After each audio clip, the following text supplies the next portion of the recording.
Bienvenidos a una nueva entrevista de Press Coaching, la voz del coaching en el mundo, que pueden encontrar en www.presscoaching.com y en todas nuestras redes sociales. Hoy tengo el placer de conversar con un colega por partida doble o triple, porque Daniel Colombo, quien llega hoy a Press Coaching, es comunicador, es coach, es docente y muchas cosas más. Daniel, bienvenido a Press Coaching. ¿Cómo estás?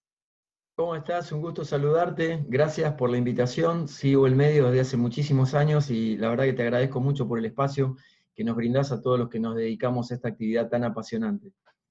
Daniel, y para no perder la costumbre, te voy a pedir si nos regalás tu propia mirada de lo que es el coaching. ¿Cómo lo definís cuando alguien te pregunta a qué te dedicas? Bueno, la verdad que lo que les cuento siempre, que desde mi perspectiva, lo que yo observo con el coaching de tantos años de práctica profesional, eh, es como una navaja suiza, ¿no? Tiene una herramienta para cada necesidad, pero también es filosa la herramienta. Entonces hay límites que siempre necesitamos cuidar, mantener entornos y ser muy respetuosos también con las incumbencias. Por ahí la más recurrente es que la gente, o muchos coaches incluso, se venden como servicios muy que rozan con la psicología y sabemos que eso no es así. Bueno, esa sería como una de las partes filosas que tiene esta profesión. Esa es mi definición de lo que es el coaching, y a la gente le hace sentido porque lo interpreta, sabe que puede esperar, y también, bueno, obviamente los invito a que ellos vayan sacando la herramienta que se necesita en cada momento, y después nosotros los vamos guiando para cómo ajustar eso y de qué manera podemos ir ajustando ese reloj que tiene cada una de las personas para que su vida funcione un poco mejor. Genial.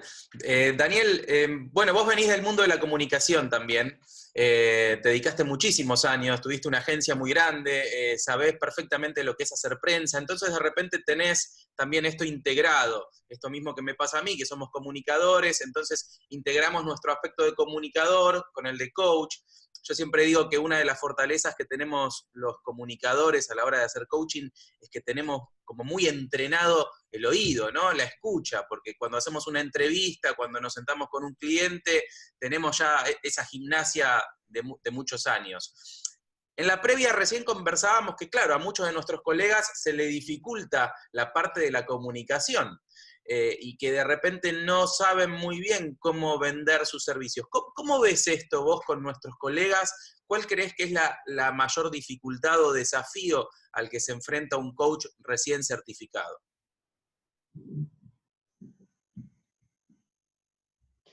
Bueno, desde mi perspectiva, ese es un gran asunto pendiente que tiene la carrera de coach en sí. Para mí necesitaría empezar a incluir un módulo donde de alguna manera se trabaje sobre el marketing del coaching o el mercadeo del coaching, para que los ven en distintos países, y poder ayudar también a las personas a encontrar ese tipo de herramientas, y las carreras hoy no ofrecen eso.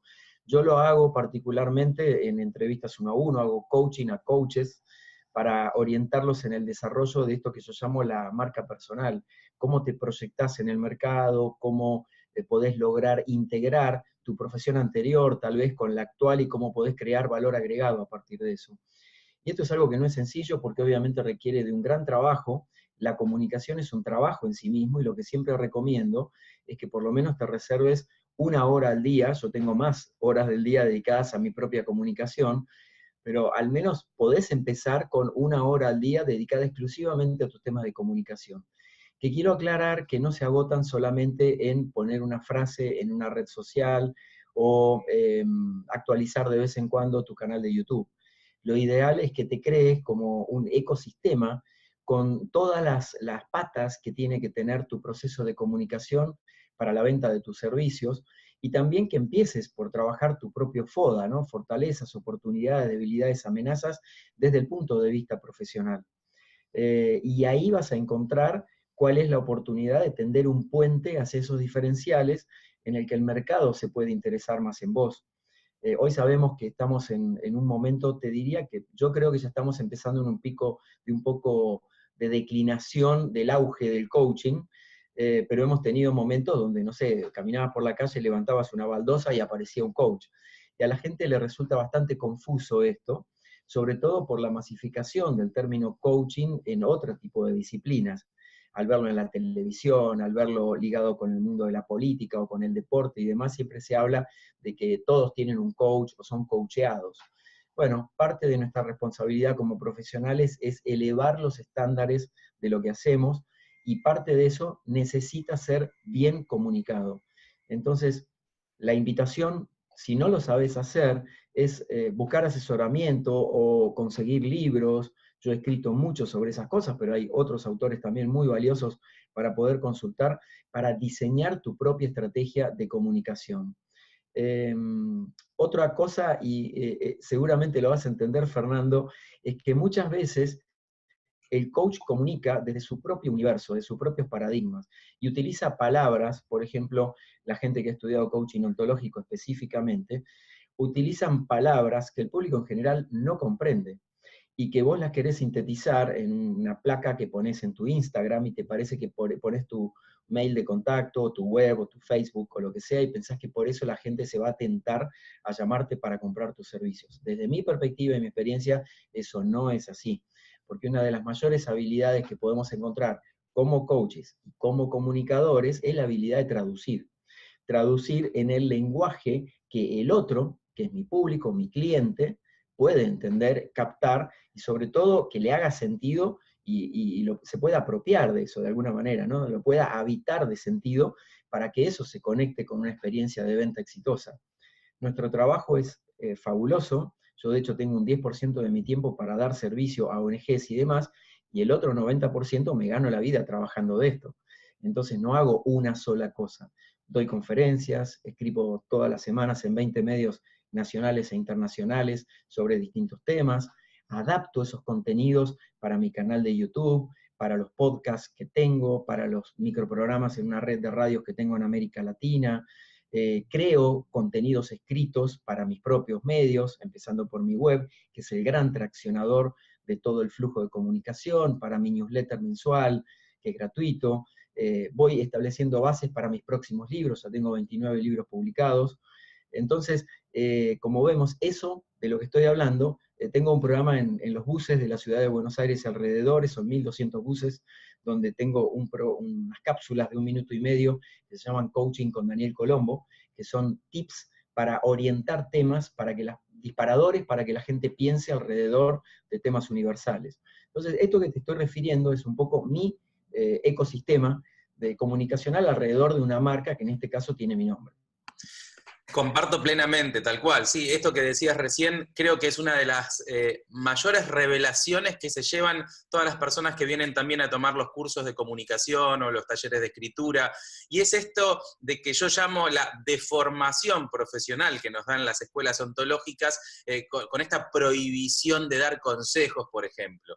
Y lo que le digo siempre a los que vienen a tomar estos cursos es que tienen que pensar en el cliente, tienen que pensar en el público. Ese público, ese cliente, de repente jamás escuchó la palabra ontología, jamás escuchó un montón de términos que nosotros ya los tenemos muy instalados, y lo que quiere escuchar en realidad es cómo lo voy a ayudar. Y nosotros, por deformación, entre comillas, ontológica, no hablamos de ayudar porque acompañamos. Entonces, ahí es donde digo, entra en conflicto la parte del marketing y la comunicación con la parte ontológica, porque quienes saben de marketing y de comunicación saben que tenés que pensar en el público primero y que tenés que hablar a esa necesidad que tiene tu cliente. Así que comparto plenamente todo esto que decís, me parece que es realmente lo que sucede hoy a muchos colegas. Ahora, avanzando con la mirada hacia la profesión, vos tenés muchísima experiencia trabajando con empresas, con gobiernos y demás. ¿Cómo ves el futuro de nuestra profesión? El otro día leía tu artículo sobre los jefes, los gerentes de felicidad.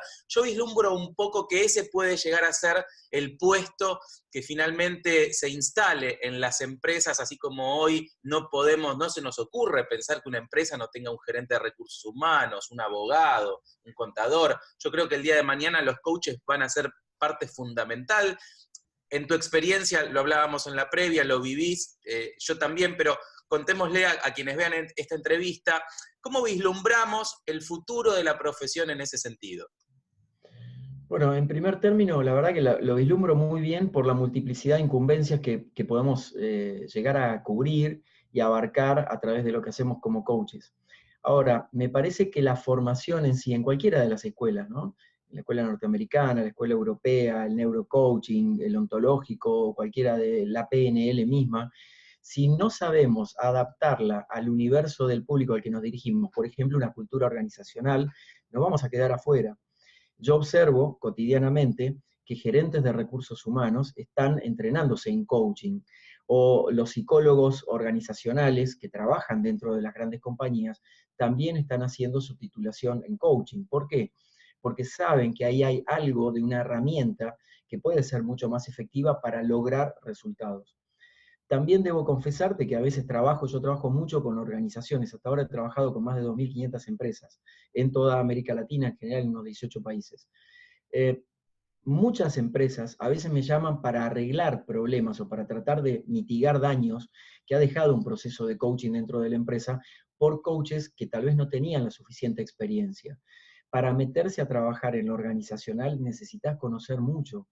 Lo mismo que para trabajar asistiendo a las personas en procesos, por ejemplo, de liderazgo o en procesos de dedicarse a la motivación o el liderazgo de equipos.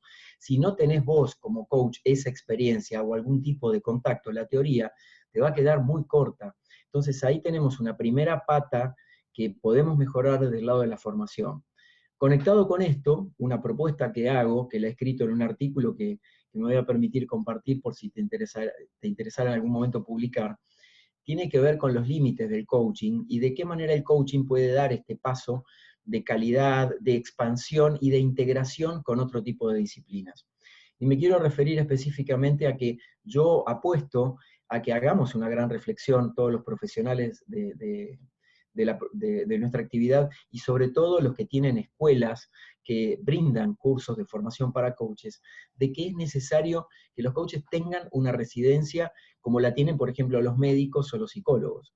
Quiere decir que después de haber cursado tu carrera, que yo apuesto a que no debe ser menor a 2 años, ¿sí? O sea, necesita ser una carrera intensa porque es un proceso también que tiene que vivir la persona independientemente de la corriente de coaching que vos estés estudiando. Cuando yo hice mi formación, mucho antes del auge del coaching, no se llamaba coaching todavía, era facilitación de procesos de cambio, muy enfocado en lo organizacional, mi capacitación fue de 600 horas, y las otras capacitaciones que tomé fueron otras 200 horas, o sea que en mi background de formación, incluido lo último que hice, que es el neurocoaching, son unas 800 horas.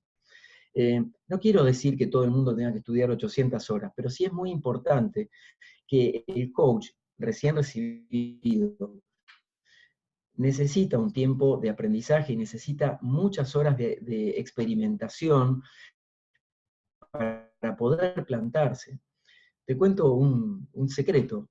Me llama mucha gente para entrenarse para dar conferencias. Una de mis actividades principales es ser conferencista, trabajo mucho en todos estos países y doy unas 60, 70 conferencias al año sobre diversos temas. Yo diseño cada conferencia a medida. Eso es un trabajo enorme, porque la mayoría de las personas, inclusive los coaches, se diseñan 2 o 3 conferencias y siempre trabajan sobre esos mismos modelos.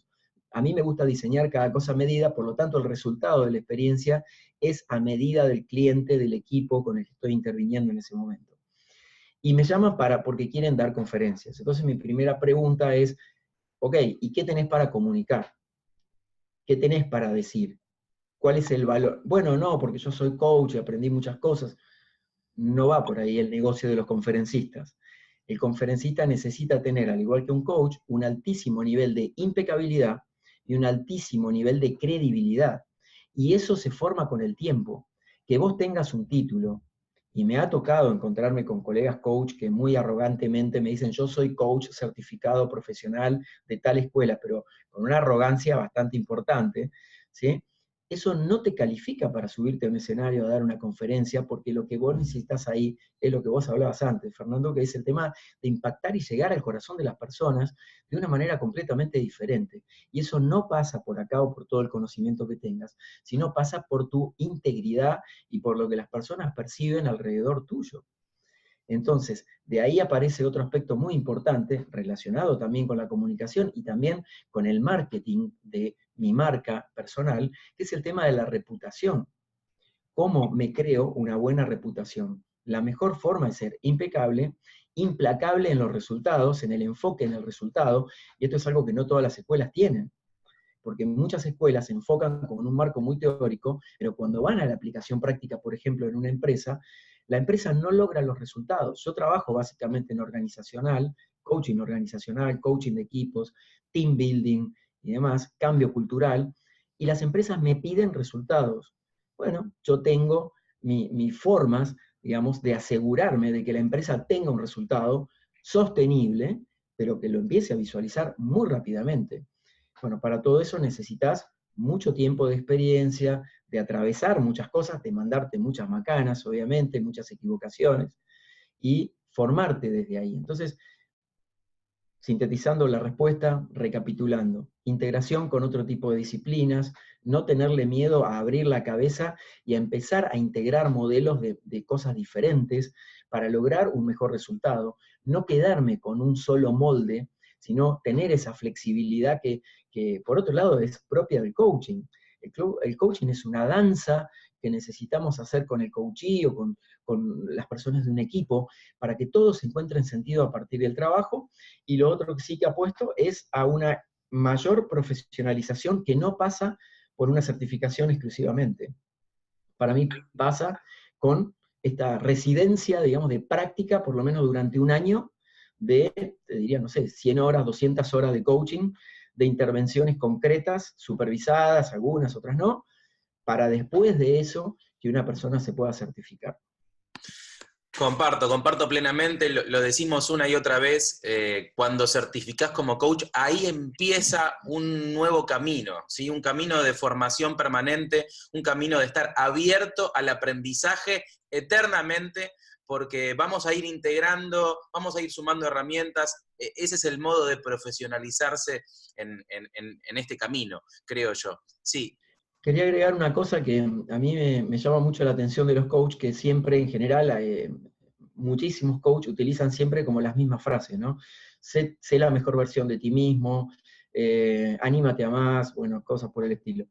Y eso no tiene nada de malo. Ahora, la gente en general no decodifica tan rápidamente esas cosas y yo no le explico qué es la mejor versión de uno mismo. Y es más, yendo un paso más adelante, que la persona puede lograr ser la mejor versión de uno mismo. Para eso, vos como coach, yo como coach, necesito ser la mejor versión de mí mismo, porque eso es lo que vendo. A veces me llama la atención yo he participado en capacitaciones en muchos lugares, en muchos países, con coaches. Entonces, por ejemplo, hay coach, no, yo me especializo en el tema de abundancia y prosperidad, y la persona realmente no tiene ni para pagarse un café. Es un gran contrasentido, y no estoy queriendo decir que no lo haga de corazón y que su formación no sea impecable, porque no tiene nada que ver con eso. Pero tiene que haber algo de coherencia entre lo que yo pienso, lo que siento, lo que digo y lo que se manifiesta en mi vida, que eso es lo que logro que mi cliente alinee internamente, inconscientemente, y diga, a esta persona le voy a confiar estos temas que tengo en mi vida y de qué manera me podría ayudar. Si no se da esa coherencia que parte desde mí, es muy difícil de poder lograr un posicionamiento que a vos te permita desarrollarte como coach y tener un flujo de trabajo que puedas vivir de esto. Y es posible lograrlo. Estoy completamente de acuerdo. Es clave esa palabra, la coherencia. Daniel, bueno, ¿en cuántas empresas hoy, al menos de las que vos tenés conocimiento, que trabajás en muchos países, ya existe este puesto de el gerente de felicidad, el jefe, el nuevo jefe con G? ¿En cuántas empresas ya lo adoptaron? ¿Y cuál es el trabajo específico de un gerente de felicidad en una empresa? Bueno, el concepto este del jefe con G, gerente de felicidad, gestor de felicidad, en América Latina es bastante reciente, de los últimos 5 o 6 años. Muchas compañías lo empezaron a adoptar a partir de necesitar incorporar esto que llamamos el salario emocional, que es lo no remunerativo para personas. Como un alto nivel de desempeño, de excelencia en sus tareas, la perfección no existe, ya lo sabemos, y a su vez, a veces las compañías, por los procesos que viven en los países, por las coyunturas, las industrias y demás, no pueden ser esas compensaciones en forma de remuneración, de un sueldo, de un salario, de un bono y demás. Entonces, todo esto surgió muy de la mano de la generación millennials, a la que le tenemos que estar eternamente agradecidos, porque a los que somos mayorcitos nos cambió muchos paradigmas. Uno es en positivo, yo he escrito mucho sobre esto en mi web, la pueden visitar, es danielcolombo.com. Uno que nos enseñó a los millennials a disfrutar más de la vida, del tiempo libre, a tener como prioridades. Al principio es un choque cultural muy, muy importante. Y después empezaron a pedir cosas. Bueno, yo quiero tener menos tiempo de transporte hasta mi casa. O qué pasaría si trabajo desde mi hogar. O cuando viajo, qué pasa si me puedo tomar 5 días más para conocer un lugar, y así sucesivamente. Esto de los jefes de felicidad, gestores de felicidad, gerentes de felicidad, como vos precisás, en América Latina te diría que apenas un 15-20% de empresas lo están aplicando. Por supuesto que hay empresas multinacionales que en general ya te diría que un 30-40% lo tienen más desarrollado. Lo curioso es que no reportan siempre al gerente de recursos humanos. Por lo general, esta posición es de una persona que no necesariamente tiene que ser coach ni especialista en recursos humanos, y a veces yo lo que aliento cuando una compañía me consulta cómo puedo incorporar un gerente de felicidad o diseñar un programa yo más que felicidad, que está muy bien para el marketing, yo hablo del bienestar en general, ¿no? ¿Cómo puedo integrar este concepto del bienestar? Me parece más abarcativo. Me preguntan, bueno, ¿cómo puedo seleccionar una persona que se haga cargo de esto? Y digo, ¿qué te parece si detectamos los líderes naturales que vos tenés dentro de la organización? Porque por ahí hay una persona que trabaja en una tarea que aparentemente es menor dentro del organigrama de la compañía, y tal vez esa es la persona que puede liderar esta nueva posición. ¿Por qué? Porque tiene las cualidades de líder. El líder, digamos, no es algo que se marca a dedo desde arriba, eso sería un jefe con J, y el líder es alguien que se empodera a sí mismo y que los mismos compañeros y colaboradores y hasta los jefes, dueños directivos de una compañía, le confieren ese poder. Quiere decir que no importa el cargo que vos tengas en la tarjeta, hay personas que son autolideradas y eso se contagia y se transmite. Y ese es el tipo de personas que necesitamos para este tipo de posición. ¿Qué hace un gerente de felicidad? Bueno, además de implementar políticas, que no es solamente poner un snack de frutos secos y menú saludable al mediodía si tienen comedor, o poner unos sillones para que la gente pueda descansar, o mesas de ping-pong, todo eso está buenísimo, pero también conozco compañías, algunos clientes míos, que hacen ese tipo de cosas solamente como una cuestión de maquillaje, o para poder hacer un buen comunicado de prensa para mostrarlo como sus acciones, digamos, de responsabilidad social empresarial y demás. Y ahí no vamos al eje y el fondo de la cuestión, que es mejorar el bienestar de los trabajadores. Entonces, partiendo de la base de que lo salarial ocupa un lugar que, si bien hoy en las encuestas, por ejemplo las de LinkedIn, no es predominante en la preferencia de una persona para quedarse o no en un trabajo, sí ocupa el segundo o tercer lugar, el primero es el clima laboral. Entonces, el jefe trabaja mucho en mejorar el clima interno. En recursos humanos, tradicionalmente, afortunadamente estamos dejando de usar la palabra recurso, porque el recurso es algo que se agota, ¿no? Entonces estamos hablando de talento humano, gestión del talento, gestión de personas, que es mucho más abarcativo. Entonces, por ejemplo, conectado con el tema del clima interno, recursos humanos, gestión del talento, ahora se acostumbraba a hacer las encuestas de clima. Y te diría que la gestión de bienestar no pasaba mucho más allá de eso. Obviamente programas de capacitaciones y demás, todo eso tiene que seguir estando en las compañías. Ahora, el gerente de felicidad trabaja en otro nivel. Por ejemplo, puede intervenir, casi te diría como un mediador, ayudando a entenderse en un equipo que tiene problemas. Puede trabajar directamente con la alta dirección de una compañía en solucionar problemas de base que hace años que tiene una cultura empresarial y que nadie, por la dinámica del día a día, ha encarado todavía. A veces son cosas muy simples, como por ejemplo cambiar las sillas donde se sientan las personas. La tercera cosa que hace un jefe con G, un gerente gestor de felicidad dentro de una empresa, es abrir canales de diálogo y de escucha permanente con todos los colaboradores. Entonces hay momentos donde los colaboradores se pueden agendar a través de la intranet u otras herramientas que tengan para tener entrevistas uno a uno con este gerente de felicidad.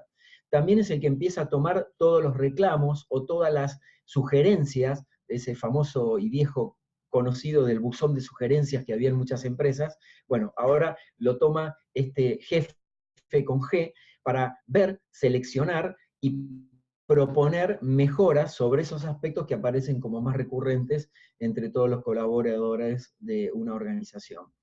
También se encarga de facilitar procesos de cambio, por ejemplo, de las personas, transiciones, cuando se cambia una persona de una posición a otra, de un puesto a otro.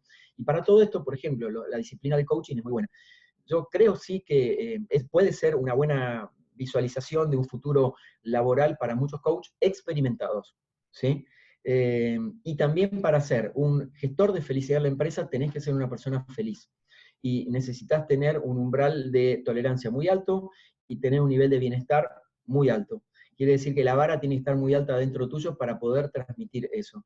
Quiero aclarar que un gestor de felicidad no es necesariamente un motivador desde el punto de vista de la euforia. Se confunde mucho la motivación con la euforia dentro de las organizaciones. Por eso a veces cuando contratan actividades, yo hago mucho de eso, de team building, por ejemplo, muchas veces se encargan solamente de que la gente pase un buen momento recreativo. Lo que pasa es que esa lucecita se apaga muy rápido. Te diría que en 2 o 3 días el equipo va a volver exactamente igual que antes. Si no hay una intervención concreta de alguien que haga confluir todas esas ideas y más que nada la energía de todas esas personas, de acuerdo al objetivo estratégico que tiene una organización, va a ser muy difícil que se pueda sostener. Entonces, el jefe también se encarga de estas cosas, de que todo lo que se haga tenga un sentido, y por supuesto tiene que estar alineado con el plan de negocio de la compañía. Esto es algo fundamental y que la mayoría de los coaches organizacionales no tienen en cuenta. ¿Cuál es el negocio del cliente? Todo el trabajo que haga el coach tiene que ver con las personas, pero fundamentalmente con el resultado que quiere obtener la compañía, resultado concreto, tangible y medible, inclusive en términos financieros. Si no podemos demostrar eso, realmente el trabajo no tiene validez. Como vemos, es mucho más complejo de lo que uno piensa, ¿no? Entonces decimos, gerente de felicidad, bueno, debe ser poner globos en la oficina. No es solamente eso. Muy, muy claro, Daniel. Te agradezco muchísimo este rato de conversación con nosotros. Va a ser un placer, por supuesto, leerte también en Press Coaching, así que sos bienvenido para compartir toda tu experiencia con nosotros, con nuestro público. Te agradezco un montón este rato de conversación, todos tus libros, toda tu experiencia volcada en tu página. Por supuesto, la vamos a dejar al pie de esta entrevista y ha sido un verdadero placer conversar este rato. Muchas gracias, Fernando, por la oportunidad de compartir estas ideas con colegas profesionales. La verdad que los invito a que vayamos para adelante, subiendo la vara de lo que hacemos cotidianamente, y a disposición para lo que necesiten. Me pueden contactar a través de la web, danielcolombo.com, o seguirme en las redes sociales. Yo soy muy activo en las redes, compartiendo contenido, compartiendo ideas, pensamientos, reflexiones sobre nuestra profesión y lo que hacemos en general, como una forma también de acompañar a las personas. Muchísimas gracias. Daniel Colombo entonces pasaba por aquí, por Press Coaching.